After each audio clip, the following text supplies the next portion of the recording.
Oui, je suis Serigne Ndiaye. Je vais donc coordonner ce mouvement au niveau national, comme il l'a dit, aider donc le mouvement à se développer très rapidement dans le pays, sachant que donc c'est des structures existantes, comme il vient de le dire. Donc, comme vous le savez, je pense que donc je peux continuer un peu la présentation, parce que là, comme M. Faye l'a dit, nous sommes une alliance de plusieurs mouvements libres et indépendants. Moi, aujourd'hui, je dirige le mouvement réformateur sénégalais, Andi Yessal, qui donc a été aux élections législatives, qui avait deux candidats, donc membres de la conférence des leaders de Walou à l'époque. Aujourd'hui, donc, nous avons décidé, avec plusieurs autres mouvements, d'aller ensemble,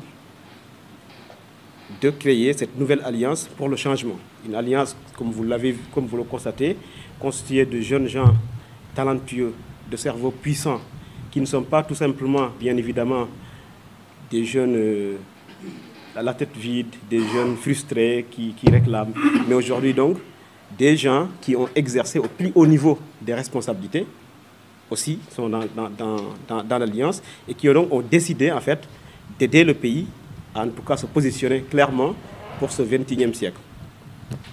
Donc comme vous le savez, le contexte est clair. Aujourd'hui, lorsqu'on parle de jeunes, beaucoup de gens, en tout cas de nouvelles générations, je vais dire, beaucoup de personnes pensent toujours à celui qui porte les valises derrière des politiciens, entre autres, et qu'au même moment, le pays a besoin d'une génération qui est la nôtre, qui porte les enjeux nouveaux.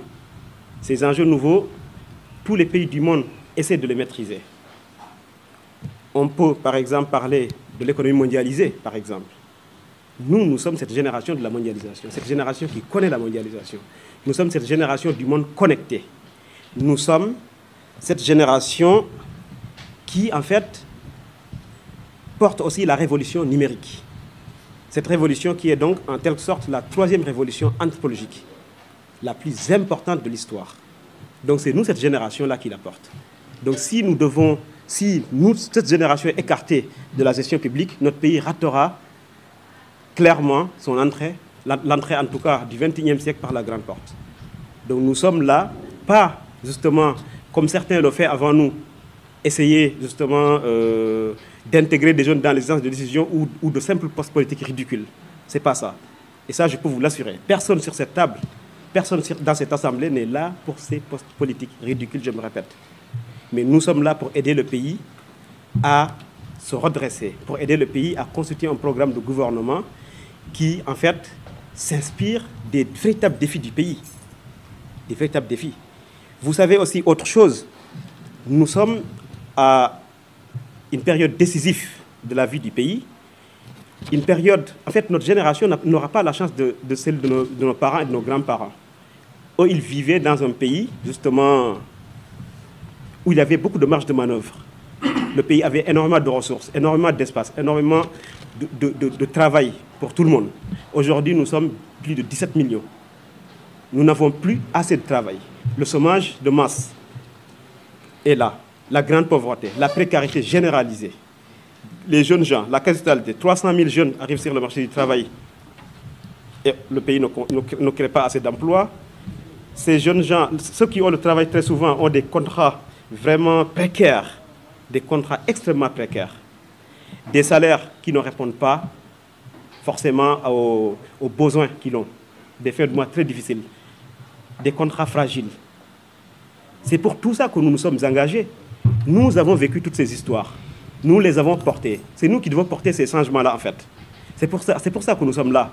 Et nous serons là pendant cette élection présidentielle, pas simplement comme des spectateurs, mais comme de véritables acteurs qui vont aider le pays à maîtriser beaucoup mieux ces questions-là dans le débat démocratique, dans le débat public, et qui vont donc justement aider la nation à trouver des réponses, des solutions concrètes à ces questions-là. Ça, ce sera le rôle de la nouvelle alliance. Donc, comme vous le savez, cette nouvelle alliance, c'est une alliance donc, qui ne sera pas construite, encore une fois, autour de simples objectifs politico-politiciens. Vouloir avoir un petit poste quelque part.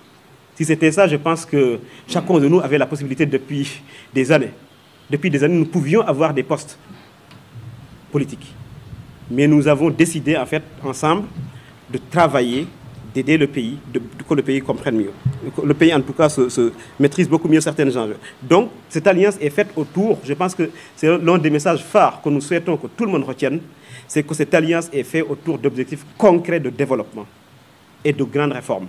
Cette grande réforme sur lesquelles je reviendrai. Nous avons c'est une alliance donc qui ne sera pas construite, encore une fois, autour de simples objectifs politico-politiciens. Vouloir avoir un petit poste quelque part. Si c'était ça, je pense que chacun de nous avait la possibilité depuis des années. Depuis des années, nous pouvions avoir des postes politiques. Mais nous avons décidé, en fait, ensemble, de travailler, d'aider le pays, que le pays comprenne mieux. Le pays, en tout cas, se maîtrise beaucoup mieux certains enjeux. Donc, cette alliance est faite autour, je pense que c'est l'un des messages phares que nous souhaitons que tout le monde retienne, c'est que cette alliance est faite autour d'objectifs concrets de développement et de grandes réformes. Cette grande réforme sur lesquelles je reviendrai. Nous avons, une politique d'emploi soutenue. Je l'expliquais tout de suite. Nous avons atteint les limites. Le pays ne peut plus continuer avec un taux de chômage qui continue encore et encore. Nous devons trouver tout de suite les solutions. Une réforme structurelle et la modernisation de l'économie sénégalaise. Ça, je pense que ça rejoint le premier point.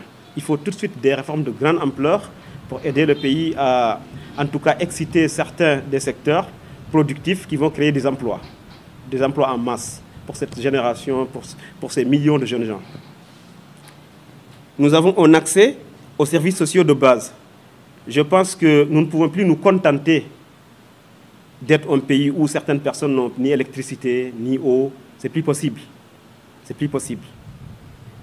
Je pense que les 10 prochaines années, on ne parlera plus de manque d'eau dans le pays, de manque de couverture téléphonique dans le pays, de manque d'accès à Internet dans le pays, d'éducation, entre autres. Tout le pays, tous les enfants du Sénégal, dans tous les coins, devront accéder à cela. C'est l'un des combats de la nouvelle alliance et nous la porterons jusqu'au bout. La sécurité et la santé publique. Aussi, comme vous le voyez, nous sommes dans une région extrêmement secouée par l'insécurité. Donc je pense qu'il faudra que la nation pense à étancher ses frontières nord, entre autres, et aider le pays donc à justement améliorer bien sûr aussi sa santé publique largement. La Covid est là, ça nous a tellement secoués au point qu'aujourd'hui, je pense que nous aurons à beaucoup travailler dessus. Il y a aussi le fait que nous avons besoin, l'autre point, c'est le fait que donc nous aurons besoin en fait d'institutions solides, des institutions vraiment solides. Nous devrions donc mener de grandes réformes à partir de 2024 pour solidifier les institutions nationales, créer une justice forte et la protection des fonds sacrés de l'État et la fin surtout de l'impunité. Car ça aussi, c'est un point très important. L'autre disait que la corruption, entre autres, tue le développement. Nous avons besoin de développement, donc nous devons faire des réformes dans ce sens-là. Et la révolution agricole. La révolution agricole, je pense que c'est l'un des programmes phares, c'est l'une des idées phares que la nouvelle alliance défendra pendant ces élections-là. Notre pays, en fait, de vastes domaines, des terres arables à perte de vue, inexploitées, qui ne servent presque à rien. Des millions de personnes au chômage. Nous avons les moyens, nous avons l'argent, nous avons tout. Maintenant, c'est la volonté et des réformes agraires qui vont aider, et surtout aussi sur les questions de financement, pour aider le pays à exploiter tous ces axes de développement. Nous avons aussi l'éducation et la formation. Enfin, nous savons tous aujourd'hui que le Sénégal a du mal à se positionner sur ce domaine-là. La meilleure université que nous avons, c'est l'ICAD. Elle n'est même pas parmi les 1000 meilleures universités du monde. Elle ne figure pas dans le classement. Ça, c'est très grave. Au même moment, les cadres sénégalais, les élites sénégalaises seront amenées à concurrencer les élites du monde, les élites d'autres universités, beaucoup mieux équipées, qui ont formé des cadres de haut niveau et qui vont diriger les entreprises étrangères, qui vont en tout cas développer l'agriculture étrangère, qui vont développer tout, et nous serons en concurrence directe car nous sommes dans la mondialisation. Donc nous devons investir dans l'éducation, équiper nos universités, nos lycées, équiper leurs laboratoires, créer des programmes d'échange, faire de sorte que finalement les cadres et les élites sénégalaises futures soient très bien formées. Donc c'était un petit peu ça. Je voulais encore une fois rappeler que donc, cette nouvelle alliance est autour d'objectifs de développement concrets. Ce n'est pas seulement des objectifs politiques. Je vous remercie. Merci.